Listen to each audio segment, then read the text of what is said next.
You ever take your car in because something's not working right, and the guy behind the counter says, there's nothing I can do for you because the manufacturer doesn't make that part anymore? He might give you some sort of anecdote like, yeah, you can expect auto manufacturers to continue making parts for their cars for about 10 years. And then after that, you have to kind of look at third-party manufacturers for one specific piece or buying a new car. Well, guess who turns 10 next year? Windows 10. That's right, I'm not making a video about cars. This is Licensing Lab, where we talk about all of the weird and wonderful licensing rules and help you prepare to some of the changes that are happening in the software world. In the case of Windows, this means Windows 10 is going out of support. So this is pretty big news, but fortunately we've got about a year runway here, so we can let you know what this means and how to prepare for Windows 10 going out of support.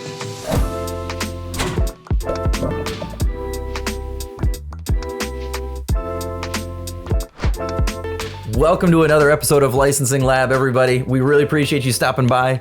This week we're going to be talking about Windows 10 going out of support and what this means for your business, and give you a couple options of how to prepare for it. Fortunately enough, we've got about a year runway to work on this. So first we're going to talk a little bit about what this means, and then we're going to talk about what the options are. So without further ado, let's dive in. What does this actually mean that Windows 10 is going out of support? Well, largely, Windows 10 going out of support means three main things. First off, we're not going to get any new security updates for Windows 10. We're not going to get any new tools or features or bells and whistles as part of Windows 10. And we might start running into compatibility issues that most likely will not be fixed. So, the most important one, security updates. Because Windows 10 is currently supported, the manufacturer, Microsoft in this case, is actively looking at vulnerabilities, threats, gaps, and inefficiencies within that platform. They have teams of people internally and externally working on finding these and fixing them. This keeps most users safe from known threats. And if there is a security incident, it means that Microsoft has people standing by that can quickly patch the vulnerability or squash the bug.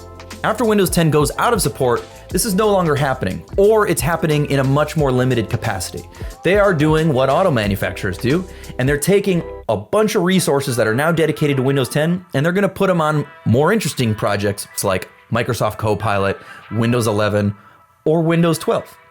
And Microsoft reserves the right to no longer update the software, which means, theoretically, massive vulnerabilities can remain unfixed. Now, if something catastrophic happens, it's in Microsoft's best interest to fix the problem.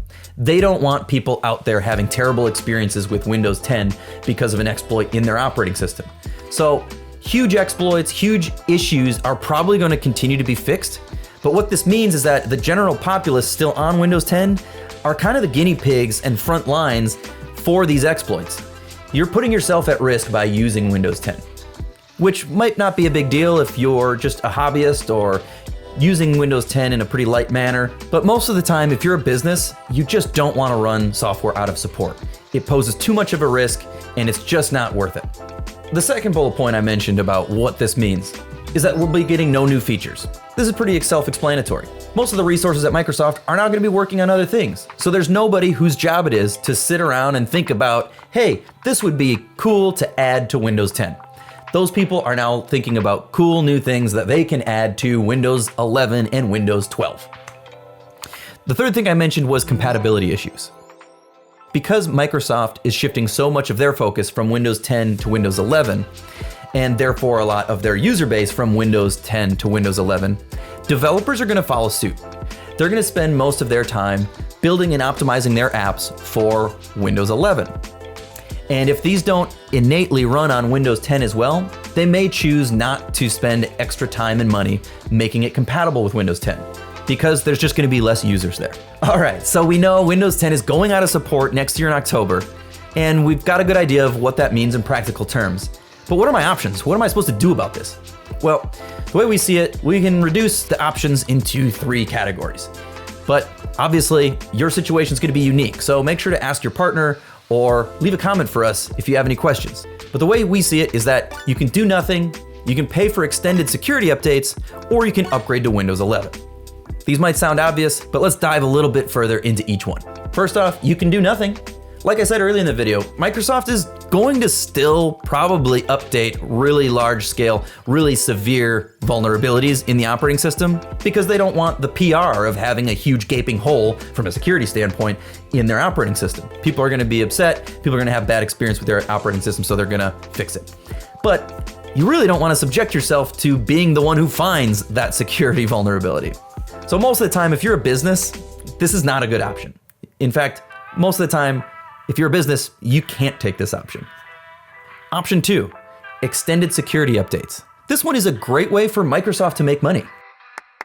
All jokes aside, this is for people who aren't ready to migrate from Windows 10 to Windows 11, because, as I'll discuss in a minute, that is a pretty big undertaking. There's a lot of things you have to consider.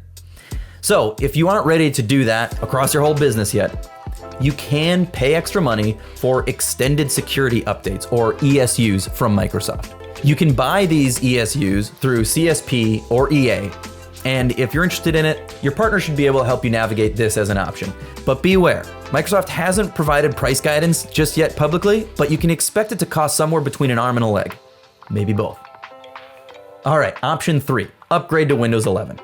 Okay, of course, this one is obvious, but it's so much easier said than done.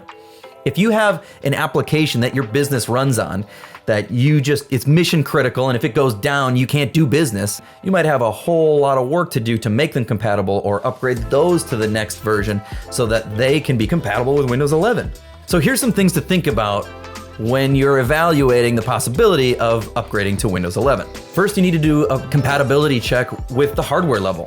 Windows 11 has some system requirements that Windows 10 doesn't have, like TPM 2.0 and Secure Boot. So if your hardware isn't compatible with that, you can't do it. You got to buy new hardware.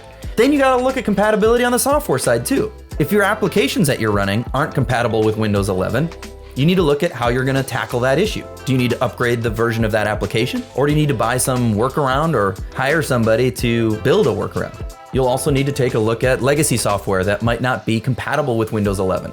How are we going to continue using that software, or how are we going to continue to serve that business function in this Windows 11 world? Another thing you might want to consider is doing a rolled out or phased approach to Windows 11. Test it out with some users, see how it affects their day-to-day. This will help bring potential issues up to the foreground early with a minimal user base so that when you fully roll it out, you're prepared.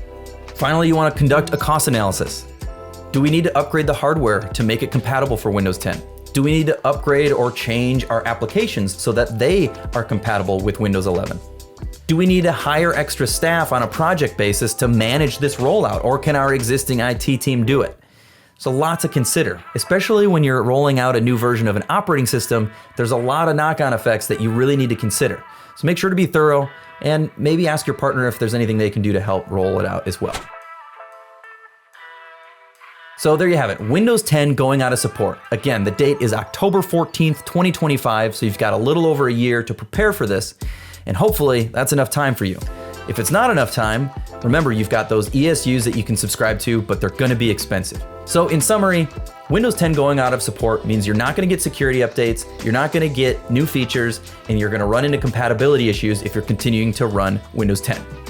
And what your options are is to do nothing, which is way too risky, pay for extended security updates, which is way too expensive, or upgrade to Windows 11, which is a lot of work. None of them are great options, but hopefully you've got a good idea of where everything sits right now. Hopefully this was useful. Obviously, as always, we appreciate any feedback you have on this video. We'd love it if you left a comment or sent us a message. If you have any questions, let us know. We just like making these videos, and we like being valuable to the folks that watch them. So thank you very much. We'll see you in the next one. Let us know how you go. All right, take care.